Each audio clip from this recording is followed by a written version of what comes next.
Hello, welcome and happy new year. Yes, after the festive break, Late Limbs is back to chat some utter nonsense and bring you up to date with all things CMSL ahead of its return for game week 6 tomorrow at time of recording or today at time of publication. I am back. The tree is gone. The desk is in a new place again.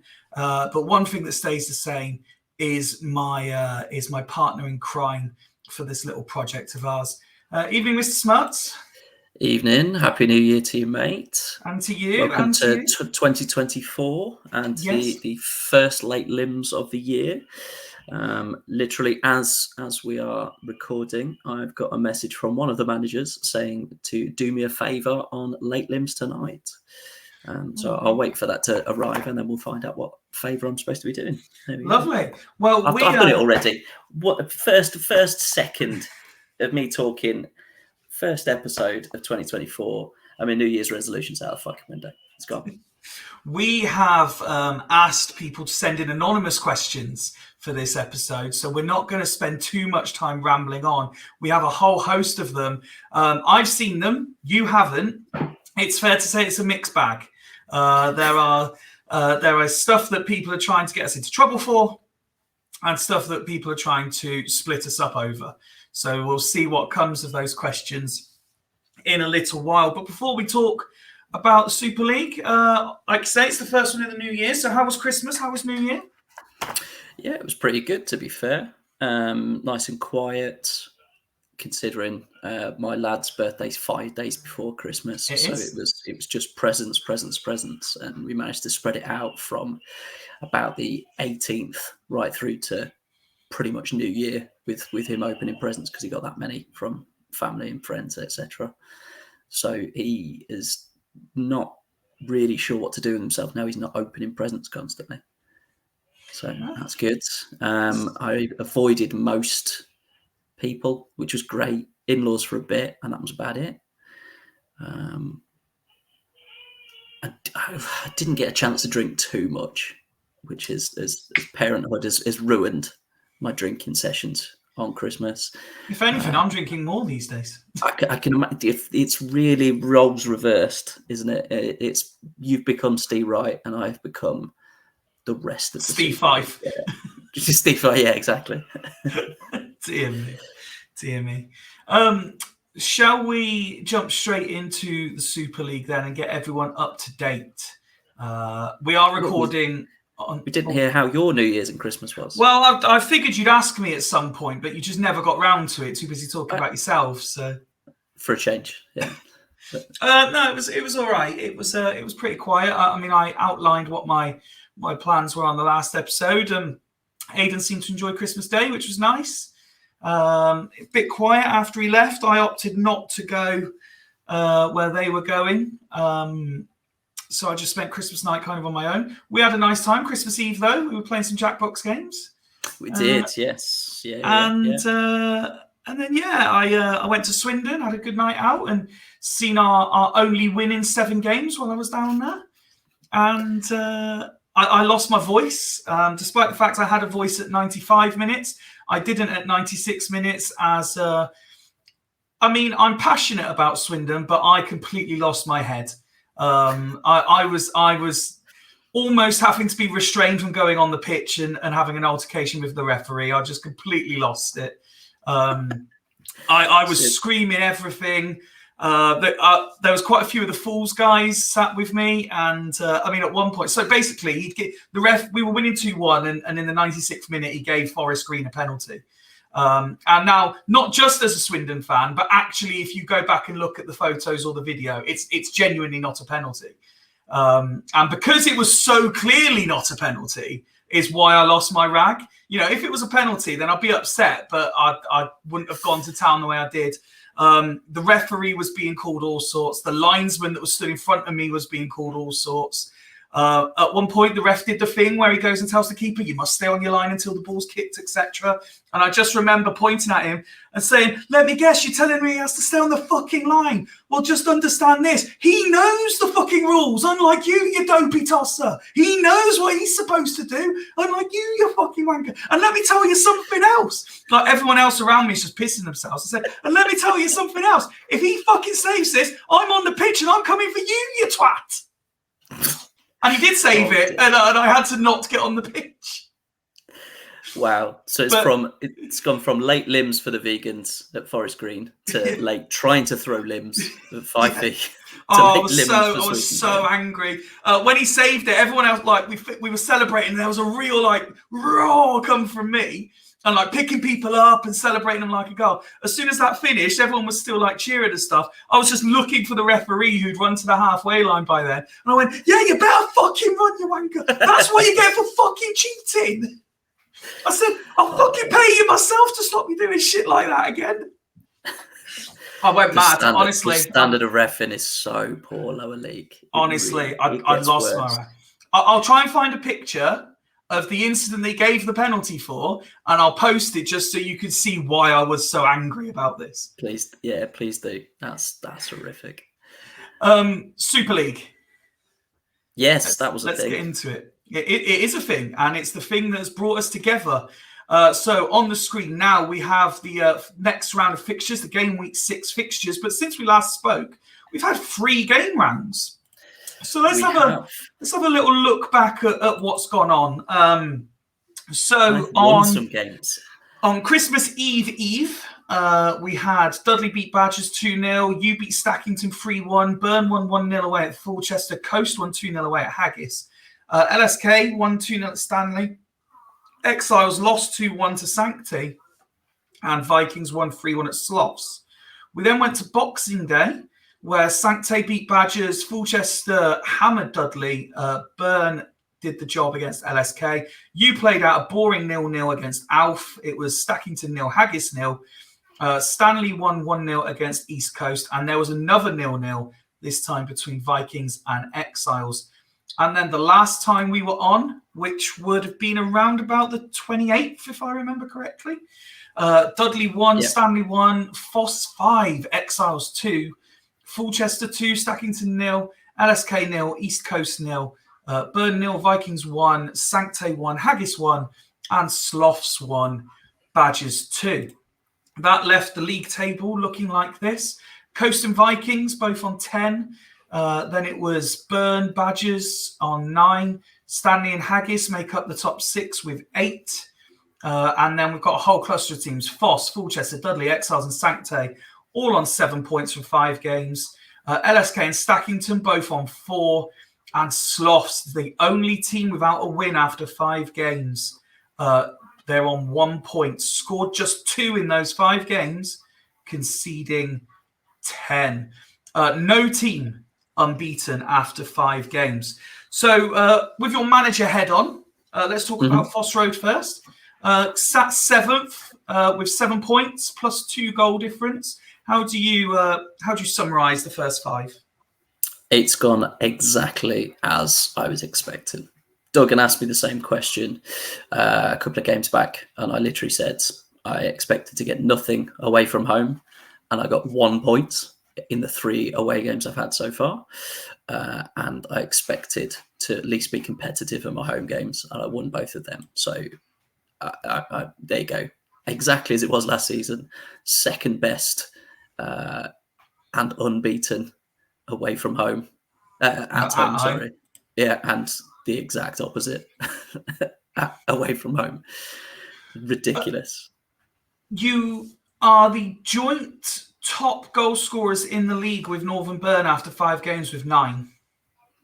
Yeah, that'll be because after the absolute horrendous 0-0 draw episode game week from not last game week, the week before, I had the opportunity to play against a manager in my own image in Rocks.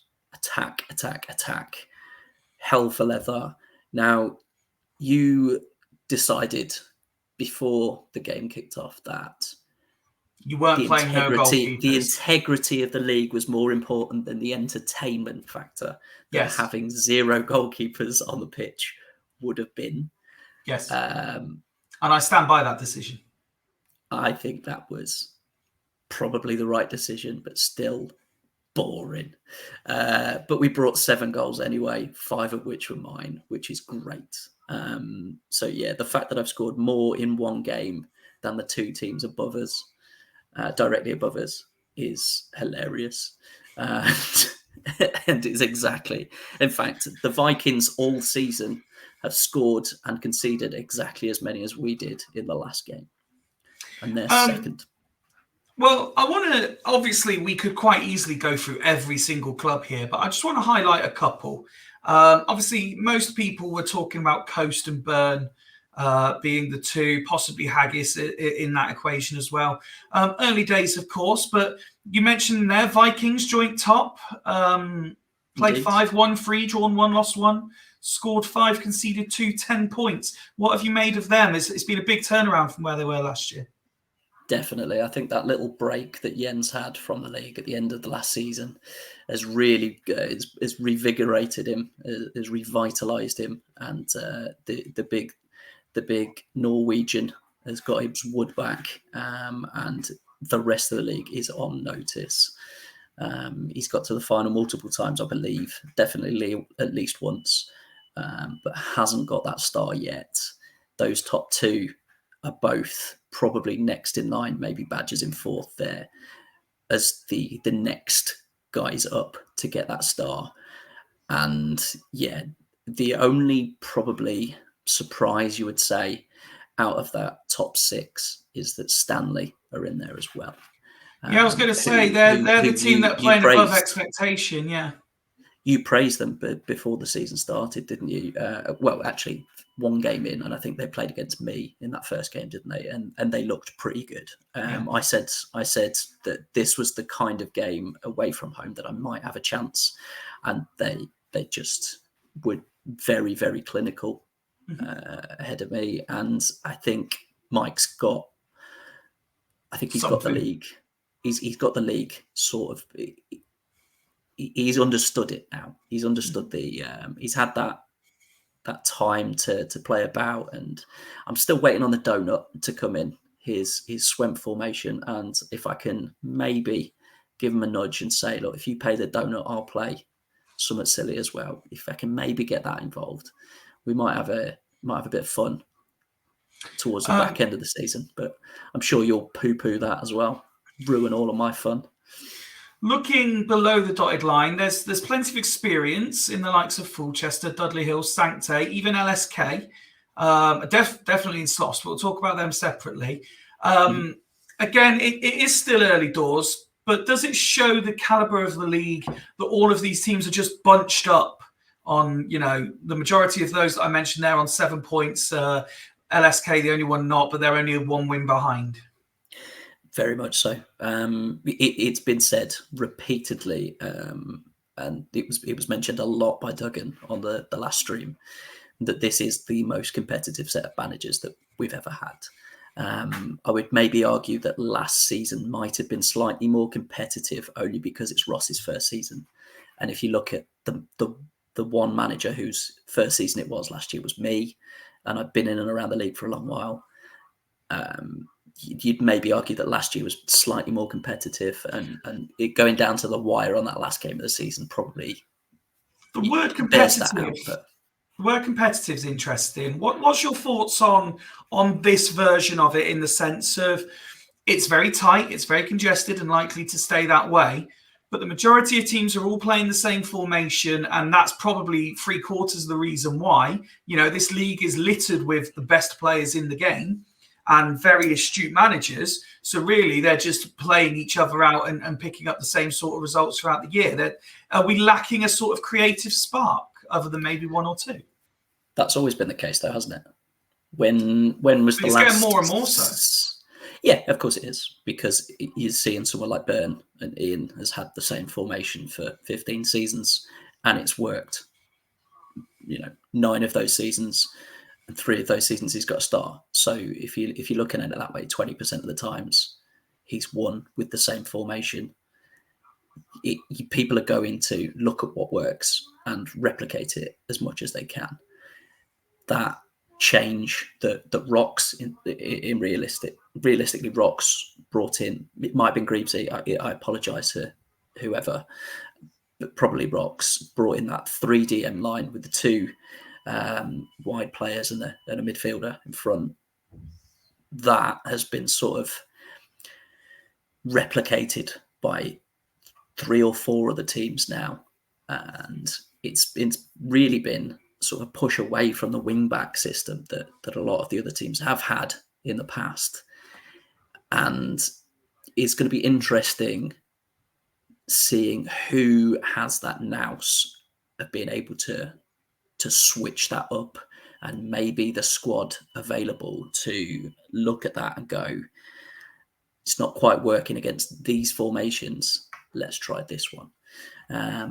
Which is kind of one of the reasons, amongst many others, that this week, with Dan being on my co-manager, my assistant manager, whatever you want to call him, my brother in top knot, Dan, who is on co-coms this week, is got free reign. I've completely passed everything over to him this week and said, the team is yours. We're up against Northern Burn. I don't expect anything. He will inevitably win. He has got a very, very good record, I'm told.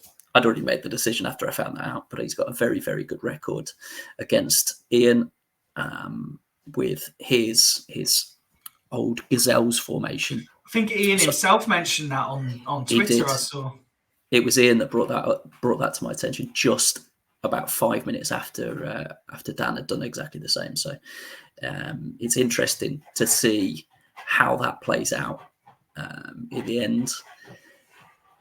Again, we're at home, so we've probably got half a chance, you'd hope, with that added intrigue of Dan being on comm so he can see it live.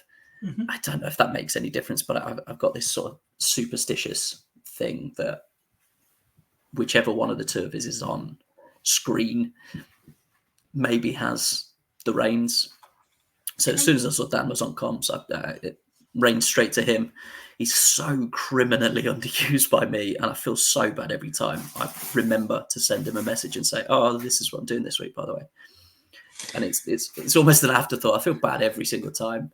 And bless him, he looks at it and goes, every now and then he'll go, "Actually, I think maybe that'll work." Yeah, there was a couple of weeks back where I thought I put 2 ideas together and thought, see which one of these 2 you prefer.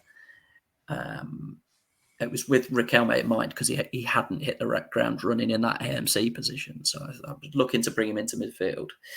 And he gave me a little bit of advice. And I sort of mixed the 2 versions in the end. And that's where the run started. Unbeaten in 3 now. Now I've started listening to the vastly more experienced and more successful manager that is on the roster. So it'd be interesting to see how it goes this week. Yeah. 2 more teams I'd like to get your opinion on. You've mentioned one of them a minute or 2 ago. Stackington, Ross' first season, first time of the Reigns. And let's be honest, played 5, won 1, drawn 1, lost 3, scored 4, conceded 9, 4 points. But that doesn't tell half the story when in 2 of those 3 losses, Casillas went AWOL. 100%. I was under no illusions that him losing Casillas early again against me. I think Ross pretty much had thrown in the towel at that point, knowing full well that it was going to go very similarly to it did on that first game of the season. He's not been out of any game yet. He has not got rollocked by anybody at all. No. And I don't think that's going to be the case at all this season. He is, again, he's learning lessons very, very quickly. He's picking very good players in the right positions. He's, picking players he likes. He's clearly doing something a little bit different to everybody else because he will do. It's his first time in the league. But it's not unsuccessful so far. I think he will be maybe slightly more disappointed than he should be about being second to bottom. But as you said, it's 5 games in. Duggan is absolutely buzzing to be 11th at this point in the season. He's never been as high as that after 5 games.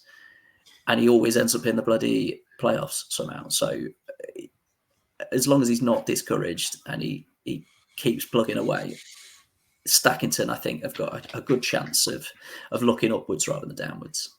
The same token, it's very competitive, so I don't know who he overtakes, realistically. Finally, then, Sloths. Sadly, we lost Rob. He decided he didn't have the time and energy that was warranted to be a full-time manager. He personally asked that that Alf gets handed the reins, so he has done that. And as we can see on the screen, Alf the Scout Bridge is now firmly in charge. They are winless, though. Alf has been involved with the club this entire time, so although he's now at the reins, it's not like he's new to it. Does he have the now wherewithal and crucially squad to get that 0 into some numbers that could see them move up the league? Well, I mean, he's got an absolute wealth of experience, which is a polite way of saying he's old, obviously. He's been there, done more or less as many games as you, realistically. He has been in a final. He's done everything but win it in his own inimitable style. I think they're very much an enigma, Sloths, and as they always have been. They could go on a really good run at some point. They could continue to get absolutely nothing out of the league. Need to start scoring quickly. So have they still got Morientes? I think or did they? No, I think they got rid of Morientes, didn't they? They need somebody to start scoring quickly. Yeah, there you go. Morientes went to Stackington. I thought that was the case. Very much need to start hitting the ground running, does Alf. So I think maybe chopping and changing as much as he does might be a bit of a downfall for him. But as we said, he's got all of that experience. He's got a wealth of experience. He will work it out eventually. It will be sooner rather than later, realistically. And they'll start winning games. I was slightly surprised that he didn't win that first game, which of course was against myself. Mm-hmm.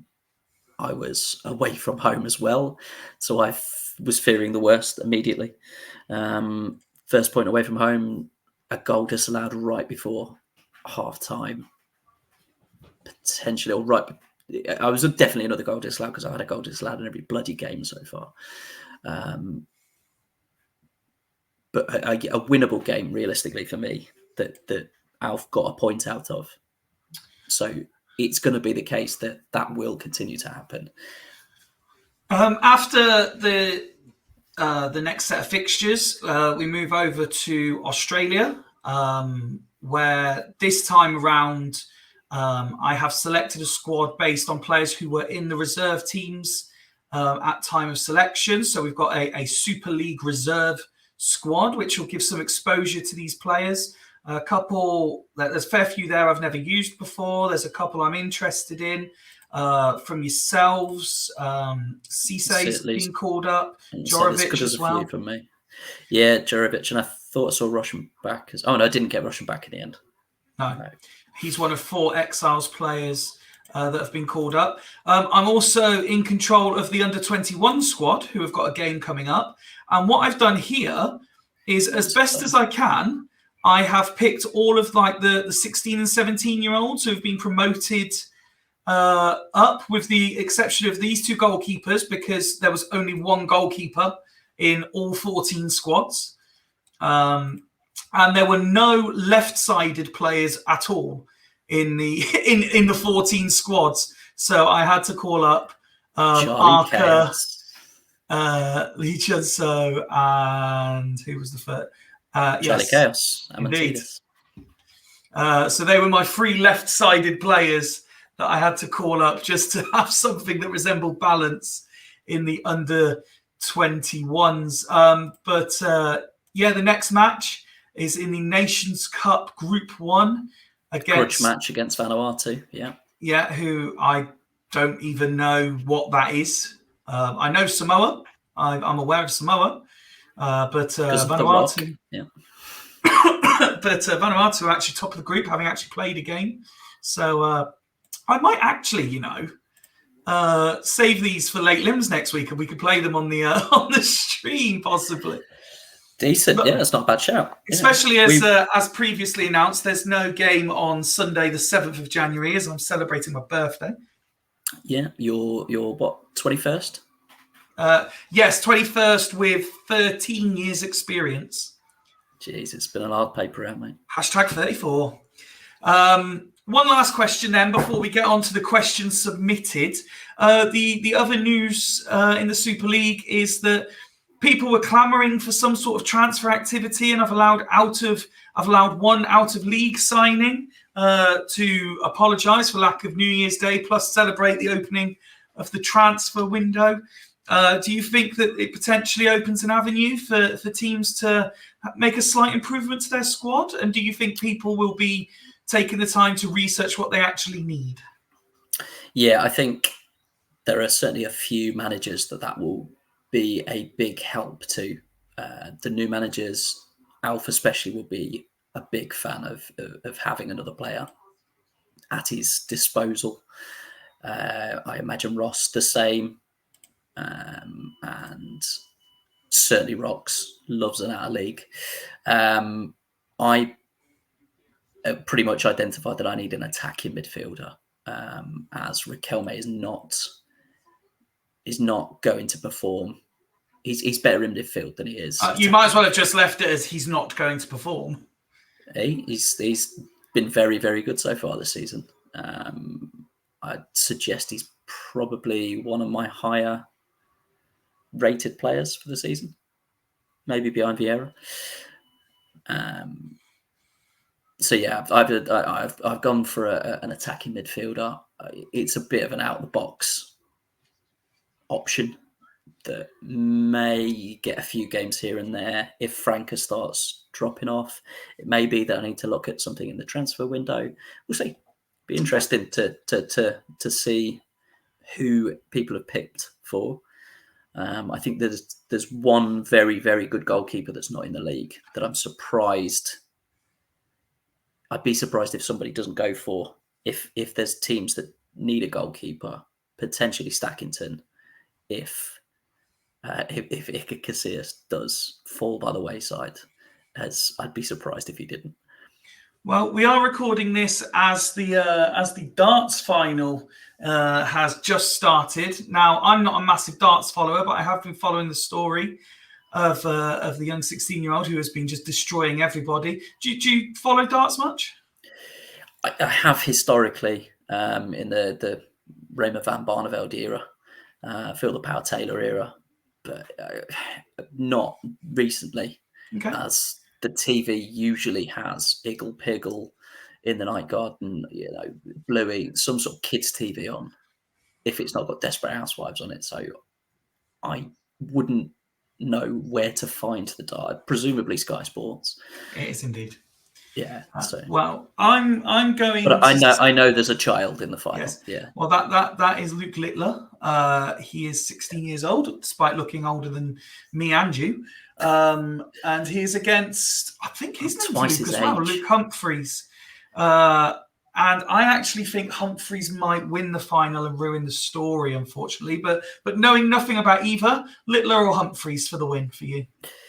It'd be interesting to see the 16-year-old win, just for the historic reference to is it Sid Waddell, the famous Stars commentator, who said Alexander the Great wept for he had conquered every world possible at the age of 23. Phil the Power Taylor is 22. And he has just dominated darts. So it'd be really interesting to have that sort of mirrored, but by a 16-year-old as well. Right, well, now it's time for some fun and games, sir. We have been sent a number of questions across a variety of themes. As I said in the intro, I've seen them. You haven't. We can either both answer, we can take it in turns. We'll just see how we feel for each question. I've put them in a random order. Well, basically, to put them on the screen, I had to give them titles, and I've put them in alphabetical order. So they will be coming out at random for when they were submitted. So let's begin with question 1, which we both would have seen in the chat earlier because Alf missed the fact that they were supposed to be submitted anonymously. Yeah, in the no reply group as well. Yeah. So for the benefit of those who are listening on Spotify, the questions will be read out. And the first question is, I think South America could dominate the next World Cup. Hundreds of players are with top European clubs. What does the panel think? It's a great point, Alf. For me personally, I don't see how that's any different to recent tournaments. Anyone from South America who is any good is generally playing in Spain and then further afield once they get European citizenship, etc. But it ultimately doesn't matter because it's coming home. Well, yeah. I mean, obviously, the last World Cup was won by a South American team. It was in Argentina. And Messi's probably going to be at the next one, but it's going to be very. It's going to be about 56 years old, though, and has been playing in America this whole time, basically taking the piss. Neymar, the big name in Brazil, is also he is average at best, by the way. He isn't for Brazil. Of the elite players, he is the most bang average. Yeah, he is because he only turns up for Brazil. Doesn't even turn up for Brazil. He's their all-time top goal scorer, top pretty much everything, more than Pele. No, I'm pretty sure that's the case. He doesn't get close to any. No, of course he doesn't. No, he shouldn't. And he was the first one to go to the Farmers League quite happily and take the money. And I've not heard anything about him or Ronaldo. I imagine they're both scoring freely. Ronaldo was the top goal scorer in the world in 2023. Great. He's been playing at the same level as me basically the entire time. So is a South American team going to win the next World Cup? Potentially. Brazil have got a lot of very good young players in the right sort of places, but it will depend on whether they play England. Yeah, France have got a very good chance as well with a lot of good young talent coming through as well. So we'll see. I don't think England will win it though. If we keep having to rely on Harry Kane, who is the epitome of Spursy. Okay. Next question. Have you ever argued about anything? Is that me and you? Me and you, yeah. We've argue, I would say no. I think when we were both at Gazelles, there would be conversations, but I would ultimately just pull rank.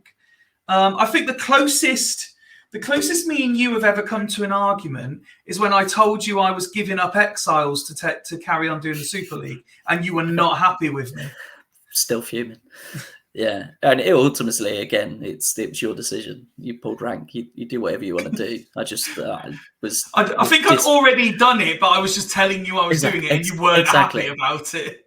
Look, Fyfie, I wasn't mad. I was just disappointed. Okay. But yeah, I would say that's possibly the closest we've come to arguing.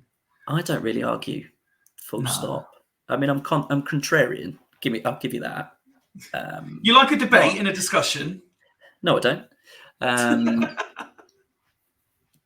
But for the most part, that's either me playing devil's advocate or just continuing a conversation. Yeah, just continuing a conversation. I don't tend to take much too seriously. Okay. Because serious shit happens, and you have to deal with it. Absolutely. So why take shit like this seriously? Which is why you should have let me play no goalkeepers. That was an argument. There you go. Next question. Who has the biggest? And then a picture of an aubergine. I don't eat vegetables, so no, this is true. You would definitely have a bigger eggplant in your house than me. Yeah. Knowing what the eggplant represents in modern context, I would say that mostly. I mean, we've never sat there and openly compared, but knowing what I'm working with, I would say you. I was about to say the same. Well, yeah, I remember us having a discussion once about automatically nobody. There's always a gap in between two people at a urinal, and Yeah. anybody who goes in that gap is having a look. That's the rules. And I remember us both nipping to a toilet not long after that, after going to the pictures or something, and it was urinals, and we both just automatically went to different corners. Just completely different corners. It's again, automatically, it's just it just sort of muscle memory kicked in. But I tell you what the is it the length of thumb to finger? Thumb to finger or something, yeah. I mean, you can so see yours is considerably more. I'm going to say yours is a bit stubby, I'll be honest. Yeah. However, I'm a big advocate for it's not the size, it's what you do with it. And I can't recall, there's been plenty of moaning, but not many complaints. I was about to say, and you're doing nothing with yours. So it's a moot point. It's a moot point. Very true. Very true. Let's move on. If you could take any club in the Super League, who would you take? Viva the Super League. I mean, let's go with you first. I'm going to say that can only be directed at you. No, go on. What club would you take other than Foss Road? I was going to say the only club in the Super League I'd want is Foss Road. Yeah, but Foss Road don't exist. What club are you taking? Before I took the players I wanted from Exiles, it would have been Exiles. Okay. It's because we'd spoken a lot beforehand about potential transfers, and basically we both wanted each other's players. We wanted each other's squad, yeah.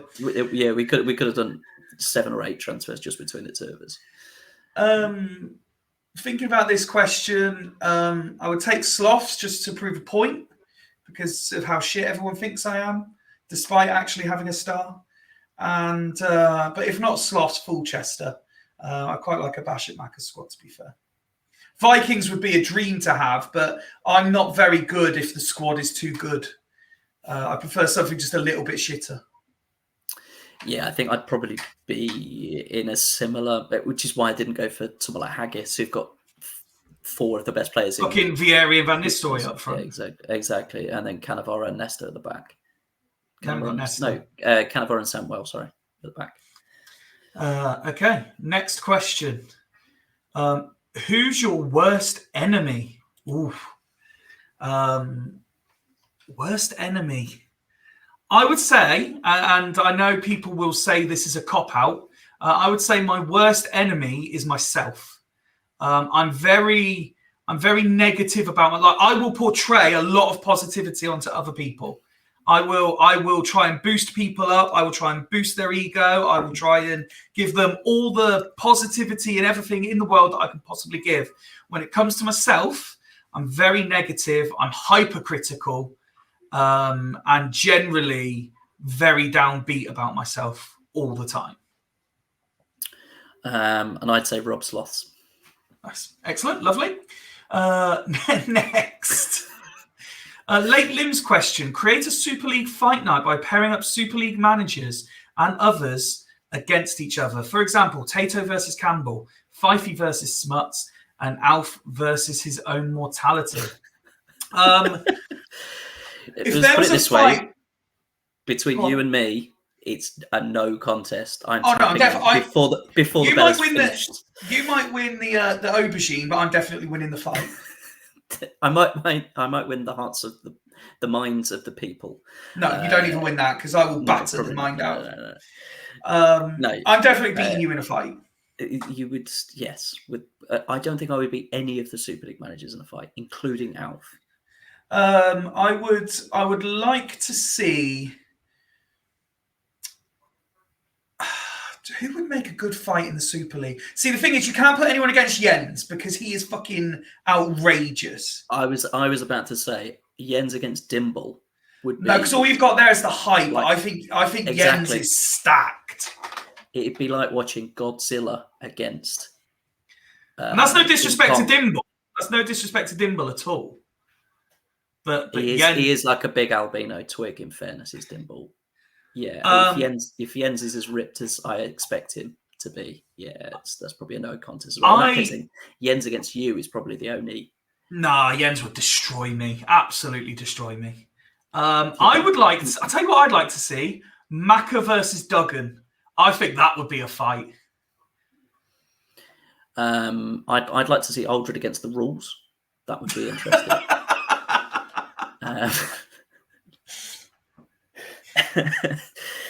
Rob Sloth against Sanity.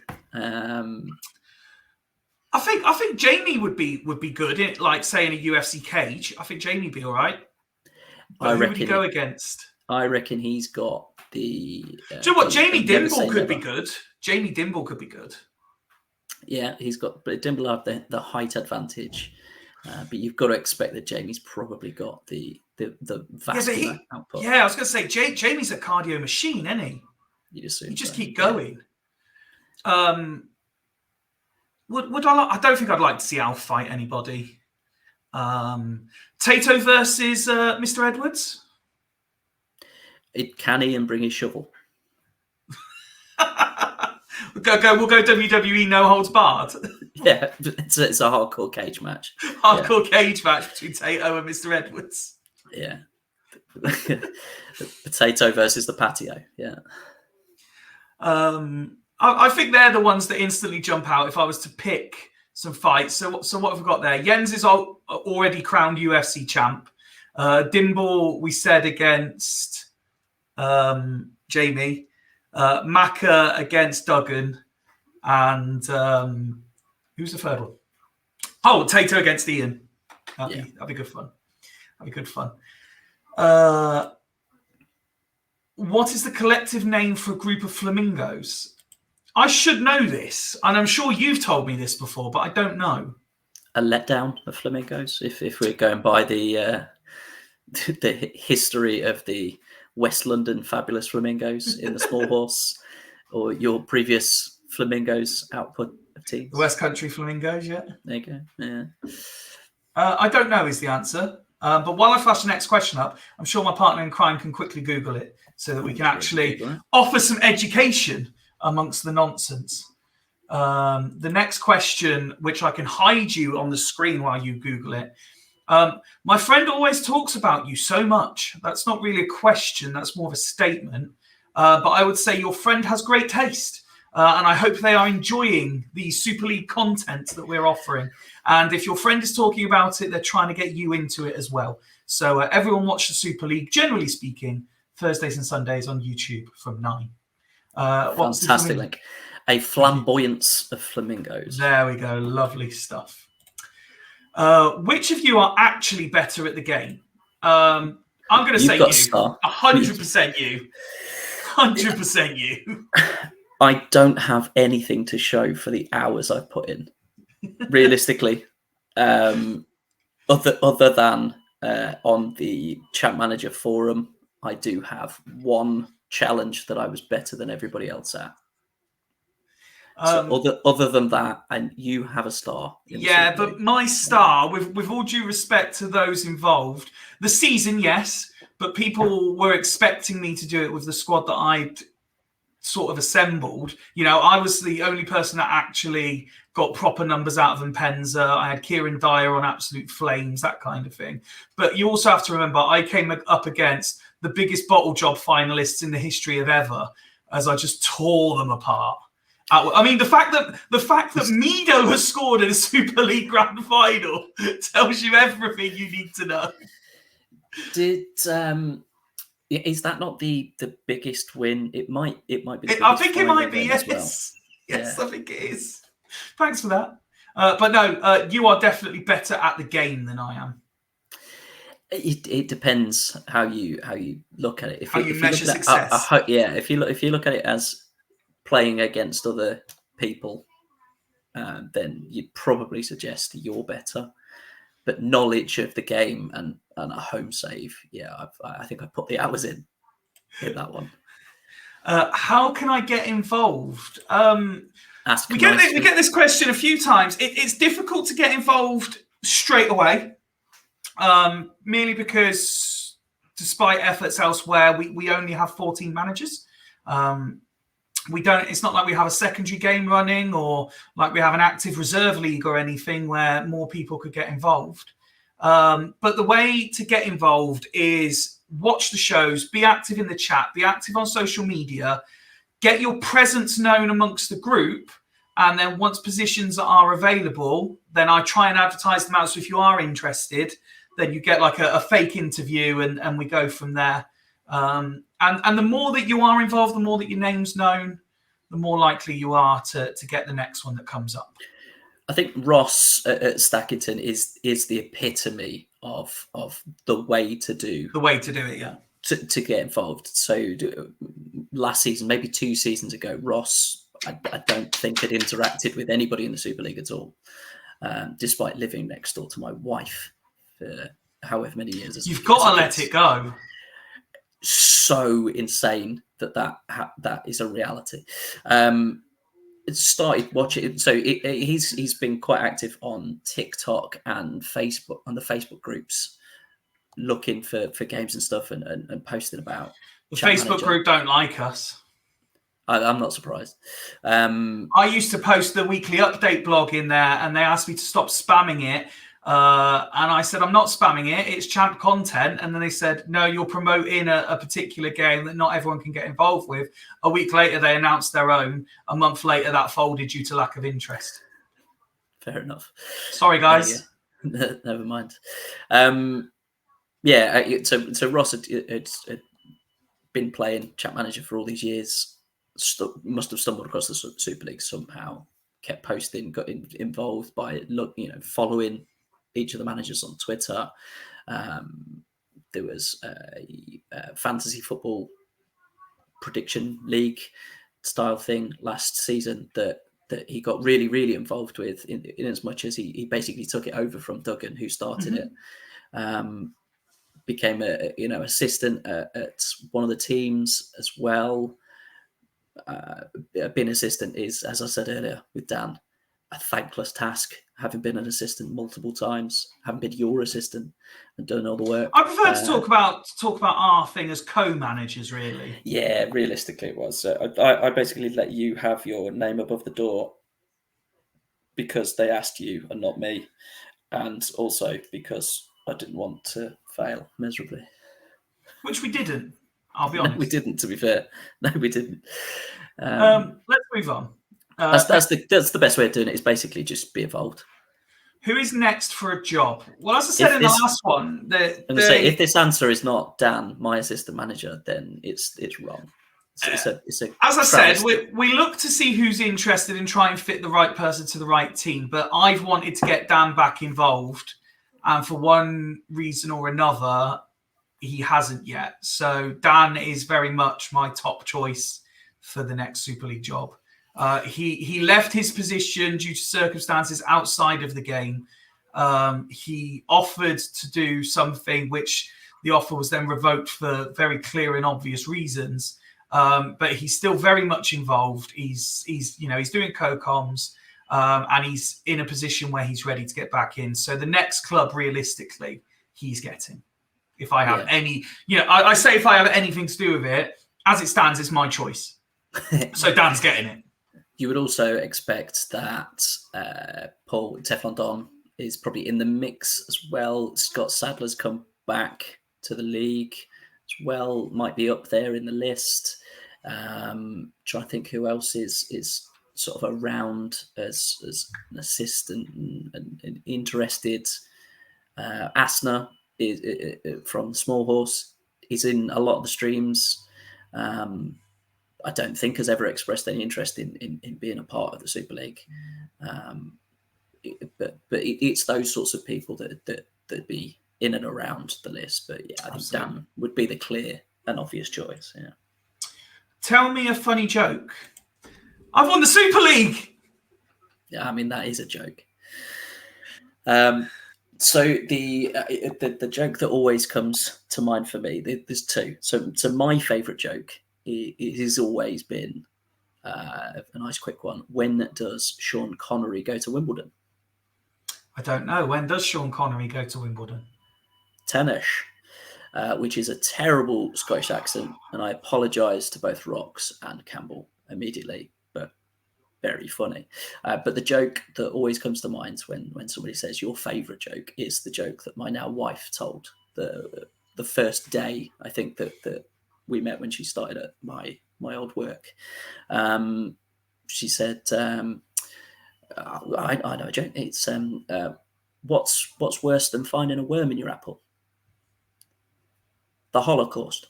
And at that point, I pissed myself laughing because I was expecting, the old finding half a worm in your apple because you've eaten half of it. But the fact that she just said the Holocaust, deadpan.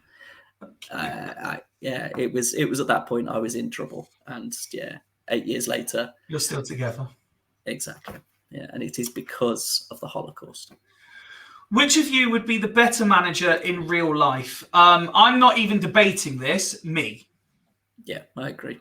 100%. You can't, I mean, as antisocial as I am, you can't deal with people. You're not organised. You don't have my work rate. And when it comes to actual football, yes, you might know useless facts, but you don't come anywhere close to me and actually being able to talk about football.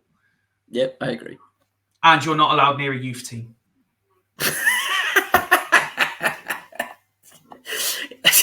Yeah, all good points. Yeah, all valid points. Yeah.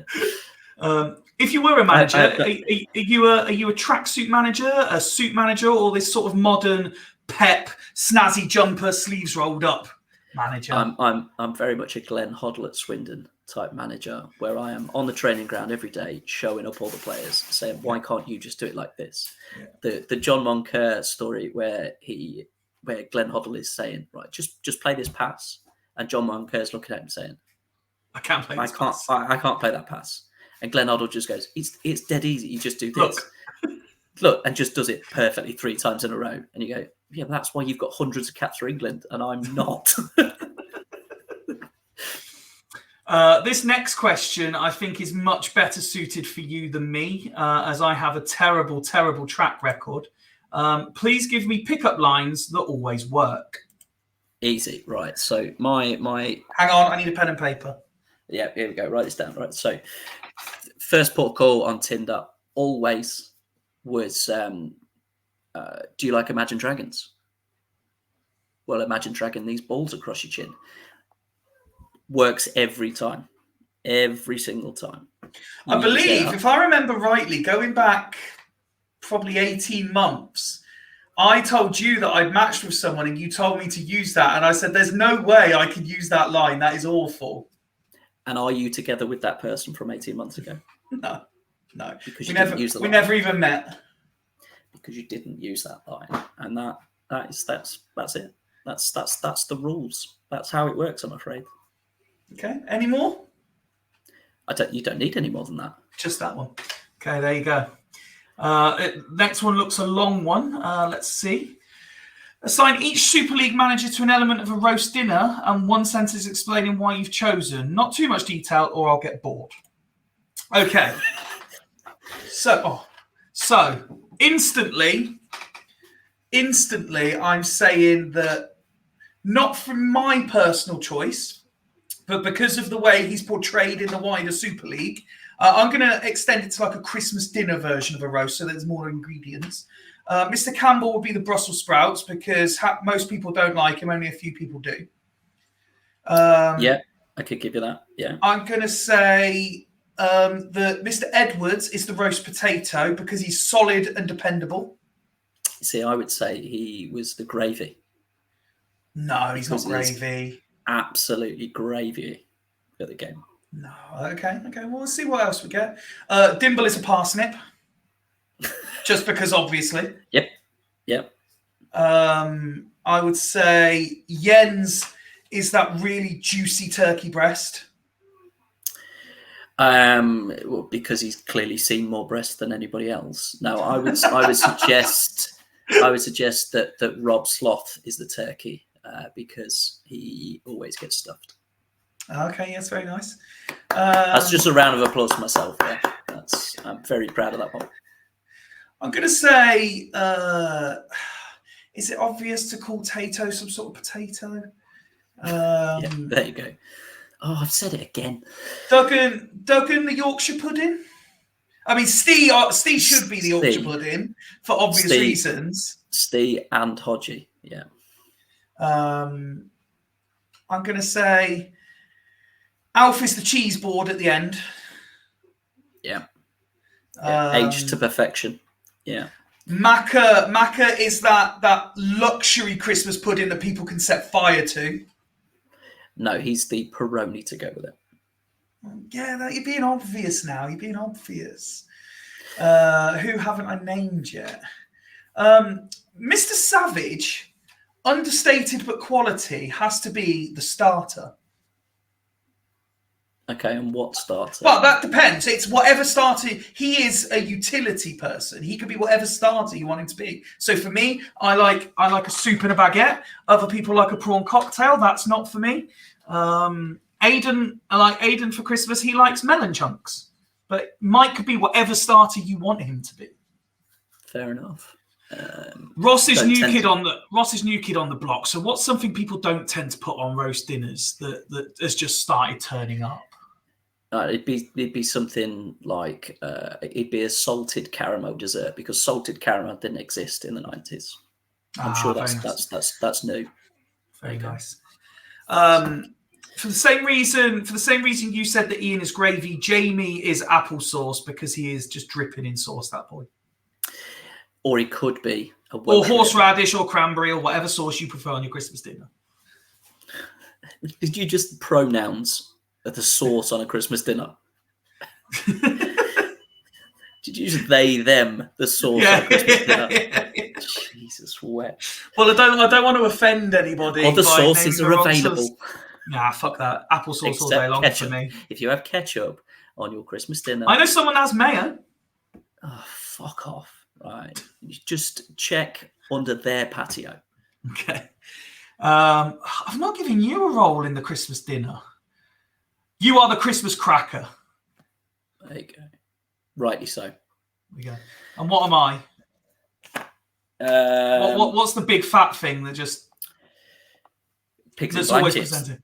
Oh, yes, I'm a pig in blanket. Get in. I'm the best bit of the Christmas dinner. I'll take that all day long. Yeah. Next question. Please set me up with your friend. I'd love to, but he's married. And as much as his missus would love someone to take him off her hands, he wouldn't do that to her. He wants to punish her for the rest of her life. So I'd love to set you up with my friend, but he's otherwise married and unavailable. Sorry, ladies. You'll have to make do with Fyfie. Do you So, okay, before I answer this question, I have to ask you, I've always spelt Fyfie how I've done on the screen, Fyfie. But so many people spell Fyfie Fyfe like my surname and then add a Y on the end. Which do you think is the correct spelling of Fyfie? Well, the way you've spelled it, obviously. My wife has you in her phone as Fyfie. So completely wrong. It pains me. And every single time, I'm going to have words. I've told her, repeat. She's come to the door. You've spelled Fyfie Fyfie. Wrong. There you go. No, you are correct. FYI. Fife, Fyfie. I would suggest. So I see why people spell it this way, because it's my surname with a Y on the end. But I've always just added an I in, because, as someone who did English, I before E. Except after S, apparently. Indeed, yeah. Do you, Fyfie, tell Smuts stuff before it's public? Does he bollocks? No. Smuts has asked me in the past, like, things like, are you going to allow transfers? And I will generally say, wait till the stream, and then you'll find out. He didn't know about the out-of-league transfer. I think the only thing I've spoken to you about before it's happened was saying that people have asked for a vote on the future of the Super League. Here's how I'm going to do it. Does that make sense to you? Just so I could get an opinion that it wasn't just mine. So I think that's the only thing that I've told you in advance is I'm going to do this vote. Does how I've laid it out make sense? I think that's the only thing you've known. Actually, I found out the fixtures for the game week 1. Oh, yes, because we did it on here. Because we did it on here. at about 10 o'clock at night, and then it went out at 6 a.m. 6 a.m. the next morning, yeah. So that really gave me a competitive advantage, knowing I was did. playing Mike first week, yeah. And then I think I immediately said to Mike, "I've got you first week." So Michael's winning first. But generally speaking, no. Anything of actual value, he doesn't get told before anyone else, because there's been enough corruption and upset in this Super League of late. The last thing I want to do is cause any more. To the point where I've offered to be, a secondary option for streaming. I would have picked up the slack on Sunday, because you having a day off for your birthday, like you're the fucking queen. I would have happily picked it, but it would allow me access to the save, and you are having absolutely none of that. None of it, correct. Next question. Top song on Spotify. According to my Wrapped for 2023, it was 17 Going Under was my top song on Spotify for last year. How about yours? So mine was one of the songs off of the new Boy Genius album from last year. Hipster shit. So your taste in music has been absolutely just violated this week, and rightly so, in my opinion. Yeah, I mean, so I have. You posted in one of the WhatsApp groups we're in. I did your top 5, and it is. I mean, most people ignored it just because it is so bland. I actually don't think it's that bad. I think it's better than last year's. I dread to think. I really do. Hang on. So yeah, I genuinely believe you have the my worst top taste 5 in music of anybody I know. My top 5 songs listened to on Spotify for 2023 was 17 Going Under, Shivers, Wake Me Up by Avicii, Get Out My Head by Shane Codd, and Industry Baby from Lil Nas X and Jack Harlow. Jesus Christ. I'd like to apologise on behalf of the late limbs. The difference here is you don't like pop culture songs. You don't like chart music, whereas you've actually probably heard of at least 3 of those songs. You could name me everything on your Spotify Wrap. I wouldn't know who the artists are. I wouldn't know what the songs are. And if I was to listen to them, I'd be like, oh my fucking God, what is this shit? Well, with that in mind, actually, I was going to bring up how bad your taste in music is this week anyway. So I have here a list I've written down 5 minutes before we came on stream of 10 songs by very, very well-known bands that you should know. They're all one-named songs. I've got a feeling that, please play along at home, listeners, as you should get 10 out of 10 here. And I've got a feeling you will get maybe Is that I should get 10 out of 10 because they're really well-known songs, or I should get 10 out of 10 because you think they're good? No, these are really well-known bands, and and probably the best-known song by these bands in most instances. So number 1, the song "Debaser" is by who?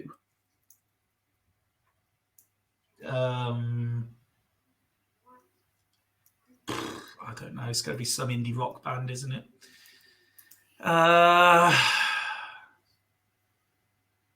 Charlatans. No. It is by Pixies, one of the best known bands in the world. The next one, also beginning with a D, Dumpweed.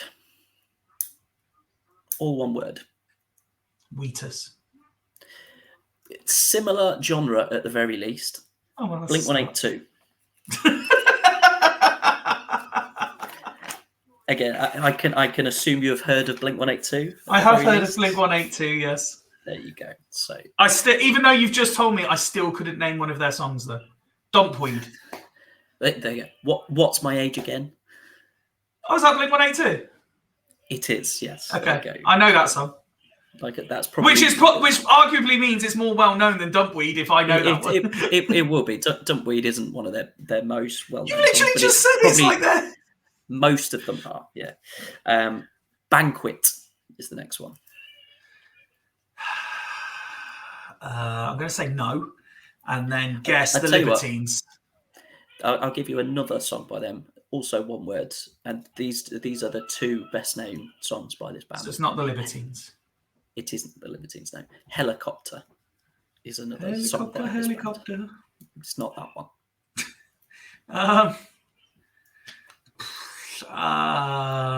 My Chemical Romance. Block Party. So I've again, not I heard of assume them. you've never heard of Block. I don't think so, no. Okay, Sheila, the song Sheila. Very, very, very well known. Will have been on Radio 1 multiple times. It's an Australian band. No. Oh, okay. In which case, I haven't heard of it. I'll give you a clue. It is not a band. It is a solo artist. Oh, okay. I thought you only listened to bands when they had guitars and drums. This is the only solo artist. He does have a guitar and a band behind it, but he is a solo artist. Kurt Cobain. No. Jamie T. Jesus Christ. Again, this is probably one of the better known songs by this band. Reptilia. I feel like I might have heard of this one, which means it's a really well known band. It is a very, very well known band. Does it begin with S? It does. Oh fuck. Also ends in S. I feel I should know this. You should. You should know all 10 of these. I'm struggling to think of bands that start and end in S. Smiths. Close, but not even close. The Strokes. Oh, the Strokes, of course. There you go. I've heard of them. You probably heard the song Reptilia as well. This, again, a very, very well-known song by a very well-known band. Been on Radio 1 lots. You should know this. Naive. I am, yes. I mean, you just start trying to make me look shit now. To begin with C. No, if you're looking at a C as a curly K, this begins with a kicking K. The Kinks. Kooks. No. Kooks. The Kooks. I will give you half a point for that. I got one. Because you very much had to be directed in that. Almost as you had to be. You told me this was a K. Yeah, and you went with the wrong band first. Yeah, but you didn't help me. I was like, no, that's not right. It'll be them. Yeah, fuck off! I'm taking my point. I'm in charge. That's why you've got half a point. So again, I would say this is probably not the best known song. By the way, the only chance I've got of actually getting one of these, if you're doing one name song titles by people that play drums and guitars, is if you say Pompeii, because that I'll know is Bastille. I refuse to put that one on this list. Because you know it's my favourite song. And that is where this list started from. Yes. So again, this isn't the best known song by this band. Green Day. No. Oh. It is a song called Vertigo. Oh, I know that. Hello. You too. That is a band with guitars. I don't think that song's called Vertigo. We're at a place called Vertigo. It might be. That is definitely called Vertigo. You might be right, in fairness. But no, I was thinking of the Libertines that you said earlier. Oh, for fuck's sake. Can I have half a point because you two sang a song called yes, Vertigo? They did, in fairness. They did, in fairness. So I will give you half a point for that one. So you now do have the one. I love point that you've had to check that I'm right on a rock question. Because you two were almost on the list. I was going to do the song One, Okay. which is by you two, but you wouldn't have got that. This is one of the newer ones that, again, will have been on all of the Radio ones that you will have listened to. A song called Norgard. Oh, God. Is it that Italian band that randomly won Eurovision 2 years ago? No. So this would have been probably played a lot on pub quizzes during COVID because it is by the Vaccines. But of course. Now, these are the two probably the best known bands, even better known than all of the other bands that are really well known. Right. These last two, to give you Oasis. a really good chance. No. Oh. The song Breathe.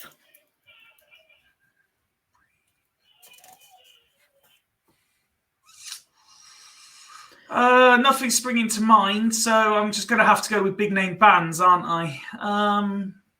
Could have also gone with Firestarter, but it was maybe 2 words.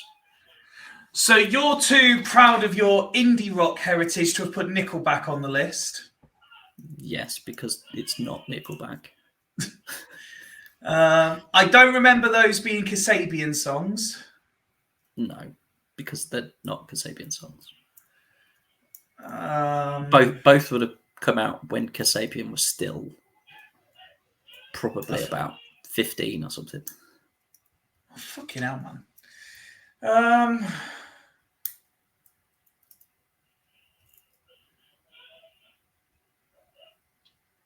See, I'm hearing Firestarter, and all I can hear is Scooter. All I can hear is Scooter with Firestarter.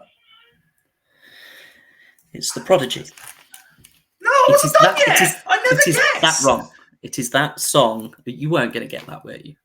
No, because I know the song. I'm a Firestarter. Yes, it is that song. Yeah. So if you let me sing it, I would have got there.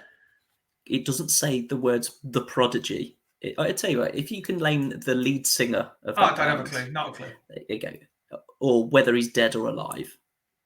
Still alive. No, his name's Keith Flint, and he died recently. By the way, I'm missing a cracking game of darts here by the looks of it. Is it good? Lovely. Yes. This is the last one out of the 10. This is because we still have more questions, and we've done an hour 15. This is, if you do not get this one, you deserve to have Franz both of your ears Ferdinand. cut on. If you deserve to have both ears cut off, the double Van Gogh. All right. This is a song called Yesterday. Now, I nearly went straight in, and I was like, no, he wouldn't have gone back that far in history. Are we talking like properly old now? It is one of the most well-known songs by one of the most well-known bands of all time, regardless of when it came out. Yeah, but I don't want to say like the Beatles and it be wrong. Okay, are you saying the Beatles? Was that who the film was about? There was a film called Yesterday. There was a film called Yesterday. I can't remember if it was the Beatles. It wouldn't be the Rolling Stones. And that was no, it was about the Beatles. But you wouldn't have gone that far back because that's not your sort of rock. You like indie bands. You can't get much more mainstream than the Beatles. You can't get much more mainstream than most of these. Yesterday. It's the only one I can think of. I'll go with the Beatles. Correct. Yes! You got 2 points, and 2 of them had to be very much guided towards. Yeah? I was not guided at all towards the Kooks. Yeah, all right. Yeah, it's all right. So next week we'll continue your music education. We will try, I don't know, maybe some lyrics next time, or some 2 words. Songs. Can you at least vary the genre up so it's not just shit you would listen to? Oh my God, he's missed 3 darts at 888. Even I can hit that. Dear. Right, let's get back into this. Maybe I'll do you a music quiz and see how many well-known songs you actually know. Absolutely fine. We will do that. Do that next. In that case, we'll do it weekly. There you go. What did you both really think about what went down between Steerco and Haggis? Have we not gone over this repeatedly? Probably, but people like us to cause mischief. Okay. Go on, you go first. I mean, I was bored of it at the time. I'm more bored of it now. Effectively, both sides have been absolute wet melts about it. As I said to both sides, Campbell's a fucking bellend. He knows that. We all know that. I don't think anybody disputes that. The repetition was fucking boring. About 3 times in, let alone 300 times in.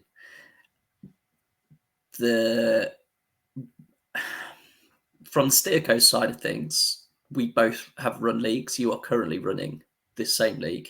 It's a fucking ball ache. So I understand the graft that goes into it. It can be very, very annoying to hear the same nonsense over and over and over again. It's not how I would have gone about it to leave during a season. Especially so close to the end of the season as well. But I also understand that they felt like they were backed into a corner. So I think it's not so much 6 of one, half a dozen other, but neither side came out of it with any glory. Yeah, I mean, I'm not going to waste too much time on this answer. I think Ian knows what he was doing. He was doing it on purpose, and there was absolutely no need for it. As for the other side, I've not really commented too much. I personally have issues with the way they handle it, but everyone has to do what's right for them. And if they felt that's what was right for them, and in essence, without wishing to be disrespectful, the way it came across to someone who was a manager at the time, if the way they felt of it was we have to do this and fuck everybody else, then good for them. They stuck by their guns and did what they had to do. It's not what I would have done, and certainly not how I would expect 4 grown-up men to handle it. But they did what they thought was right, and we've moved on and hopefully doing bigger and better things now.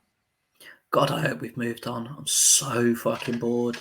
Well, let's move on to the next question. Are you straight? Yes. I think we're all on a spectrum, but I don't think I've got the gag reflex to not be straight. No. And I know that it's been quoted that I'm an arse man, but that arse has to be on a woman. I think it would have been maybe easier to start out on your sexual journey as a homosexual man, because it's kind of a home game, isn't it? Really, when you get to play on another one, it's familiar. You know what you're doing. Exactly. I think realistically, it's like they say women. They say that women know how to pleasure women. Well, let's face it. It's like that age-old question. If someone's got a gun to your head and say you've got 5 minutes to knock one out, are you getting a woman to do it, or are you doing it yourself? You're doing it yourself. Exactly. It's a Bert Kreischer joke. Is if a home invader breaks in with a gun to your head and says the only way you can get out of not being killed is if one of you gives me a hand job to completion. Yeah. And realistically, I'm spitting and going away. I'm going to town because I reckon I've got more in the locker wrist wise. Look at the size of these wrists. Just realistically, I put in the hours. Strong grip. Similar to what's the 10,000 hours makes you an expert at something. Yeah, I can guarantee you, I've put in those 10,000 hours in my 36 years on this earth. We've certainly diverted on this question. So, like I said, I think sexuality is on a spectrum, and I'm probably on the spectrum somewhere. One friend you're thankful for. Who's going first? This is going to be a soppy bollocks answer, but realistically, it's going to be you, mate. And it's as daft as it sounds, considering we've only known each other for it's got to be 2.5, maybe 3 years. 3 years now. Yeah, it's a real push, and of that, we've probably met face to face. It's It's plenty of times, but it's not. It's not. I mean, we grew up together or anything. No, we've probably been in each other's company 15 to 20 times. Yeah, it's not as many times as people would expect, and this is one of the main reasons for doing this podcast, is so that we can actually, even virtually, just have an hour a week where we can actually chat, and I don't need to worry about the fact that my kids are upstairs screaming their heads off, and you don't need to be worrying about your cat, who has heard you say that and has just wandered in, about to jump in front of the laptop. There you go. There he is. I thought we were going to go a whole episode without seeing Bobby. And there you go. He is found his way on screen. Indeed. And it has been widely discussed at my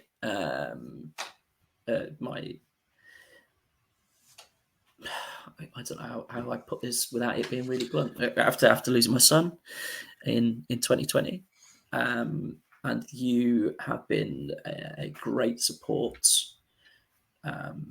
through the streams and the games that I'm playing for Sands, not just for myself, but for my wife and my kids as well. So you get that honour just by virtue of showing up. Just by being present. Honestly, that's all it needs to be in terms of friendship from my side of things, because I've always sort of I give quite a lot in terms of, or give as much as I can. I hope in terms of cheeky fuck for the audio listeners. Fyfie is shaking his head in a very cartoonish manner.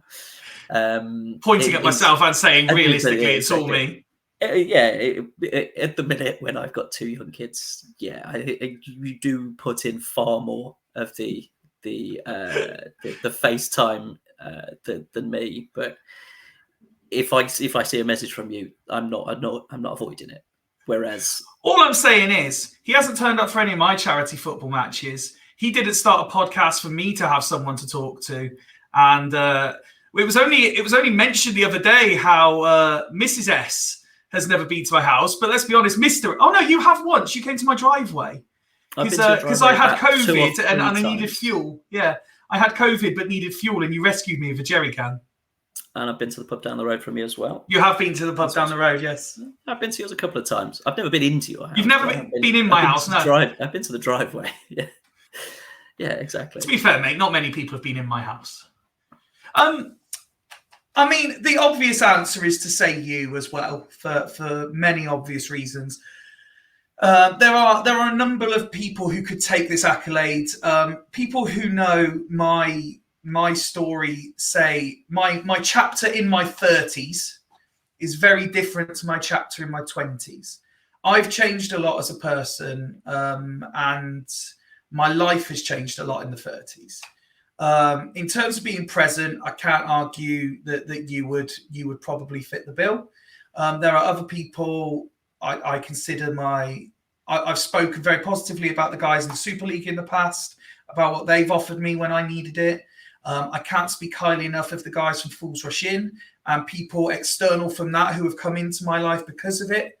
I have a couple of other friends who I've met in more recent years, and I don't know if you agree. I was having a conversation with someone recently, and they said about how they're sort of shedding people from their life at the moment because they're not having a positive impact.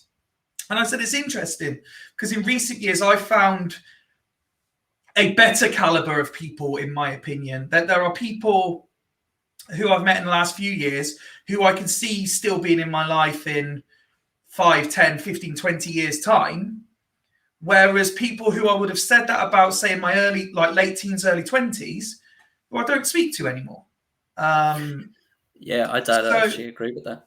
So, but for banter as much as anything, I'm going to answer that question and say Mrs. Smuts is the friend I'm thankful for because she lets you out to play. and as much of a good time as we have, there is also stuff that me and her could talk about that I would get a different perspective, like girls. 100%. Like she wouldn't tell me to use the Imagine Dragons line. No, you're right. You're right. So I'm going to say there are many people I would love to give that accolade to, but more so just to see you smile when I said it, I'm going to say Mrs. Smuts. That's fair enough. Based on the first 5 games, who wins the league and who finishes bottom? I'll go first this time. Sloths will finish bottom and Vikings will finish first. I think it is as is, in the words of the great poet Ian Edwards. Okay, so that's East Coast top, Sloth bottom. Okay. Team of the season so far. I mean, we're only 5 games in, so no one's really stood out other than Fabian Barthez so far. Yeah, I'd probably agree there. And nobody's really scoring lots. Nobody's got a ridiculous amount of assists like say Roberto had at this sort of time. Jeremies has been great. Jeremies is on an 8.6 average as well. Said and Gerard on 8.4s, so potentially there. But goals, we've got 2 players on 4. If I remember rightly, 3 of Ronaldo's 4 came in one game. Joe Cole maybe would get a mention. Assist, he's up there again. So yeah, Joe Cole probably would be up there. But other than Barthez, no one's really for me yet standing out as a player of the year contender. Never mind team of the season. Yeah, agreed. Yeah, I think it's way too early to pick that sort of thing. Yeah. Last question of the evening. Excellent. Do you guys get each other Christmas presents? As of 2022, yes. That was the first year we did, and we did again last year.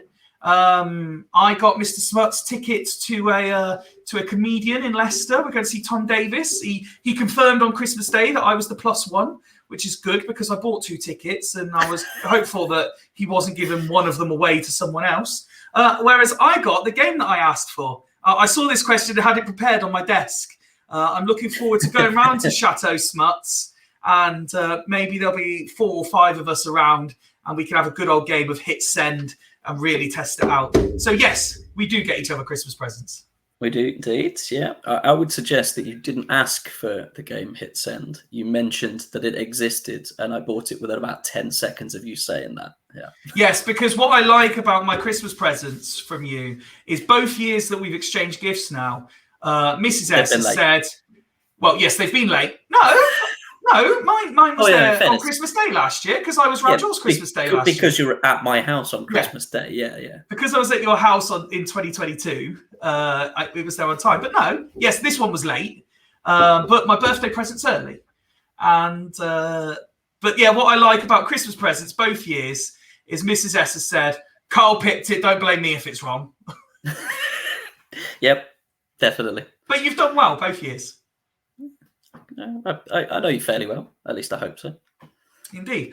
And credit where it's due, of anyone, there are 2 people in my life I've expected to get me at some point in the last 2 years an inflatable girlfriend for Christmas. And you're one of them, and you've avoided it so far. Now, I know my birthday present's here. It doesn't look like it's the size of an inflatable girlfriend. So unless there's something else coming, I think I'm safe this year as well. No, it's in a very small box, I think. Very small box. Yeah. I mean, as we said earlier, I think your eggplant emoji is probably you'd hope it was too big to even fit in that box. Indeed. I mean, the emoji's probably the right colour at the moment, but other than that, mate, it's been very enjoyable. It's been half an hour longer than we anticipated again. Yeah, but hopefully we've entertained a few people. We've had a bit of a chat. I genuinely wish you and the family the very best for 2024. I know we've got multiple comedians planned. We're going to see Tom Davis. We're going to see Paul Smith. We're going to see Matt Rife. Yeah, I'm sure we'll fit some more stuff in between. As well as a fair few cinema trips. And I'm sure at some point in the not too distant, I'll be round because, we've got games to play. Indeed. I've got one last question before we go. Go on. Because it's New Year's, we have to ask the boring, obvious question. Go on. Have you set yourself any New Year's resolutions? No. In the general term, I'm not one of these that, I don't drink as such anyway, so I'm not going to say I'm going to give up drinking. I've never smoked. Yes, I could do with losing a few pounds, but that will come or it won't. So I'm not really one for setting resolutions as such. What I would like to do, so last year I set a resolution of having someone to take to my Christmas party with me. Now, there's a suggestion we might not be allowed to take +1s this year, which would be a shame. But what I'd like to do is maybe be in a position where if we are, I've got someone to ask. So, you know, I'll borrow my wife. Well, exactly. So yeah, maybe something along the lines of that. But basically, I just want to be the best version of me I can be. Do the best I can for people. And then hopefully people will do the best they can for me. So that's a much better answer than the one I'm about to give. Go on. So I put a couple together. The obvious: lose a bit of timber. Look a bit less like Louis Theroux. What? Just highlighting that my hoodie says authentic. Oh, okay, yeah. And athletic. I'm neither of those things. If we start with an A and end in a C, the closest I'm probably getting is autistic. Realistically, and that's just by virtue of being on the spectrum somewhere. Again, similarly to that the gay spectrum. No, I think 3 points away from home for the Unicorns would be nice at some point this year. I want to bring back a couple of phrases from eras gone by. I think I want to use nincompoop a lot more. Yeah. Poppycock. I want to use poppycock in a sentence unironically. But I think the one that I think is going to be the most work, I think is probably got the best chance of me, really get my teeth into it and getting on with throughout the year is I want to bring back pinch and a punch on the first day of the month. Nice. That's the one I want. Yeah. So I want to be punching more people's arms. Happy New Year, everyone. Yeah, Happy New Year. What a joyous way to end the episode is that Smuts wants to punch people on the first of the month. I've been Fyfie, he's been Smuts, we've been talking Super League. Thank you very much if you've watched and or listened. We very much appreciate it. We are going to start looking to bring guests on now that 2024 is here. So if you're interested, let us know. If there's any particular content that you'd like us to look at, let us know. Or if you've got an idea and you want to put something together for us. I know there's some people who have prepared questions. There, by all means, do that as well. But other than that, have a great 2024, everyone. He's off to sort the kids. I'm off to watch the darts. Good night. Toodles.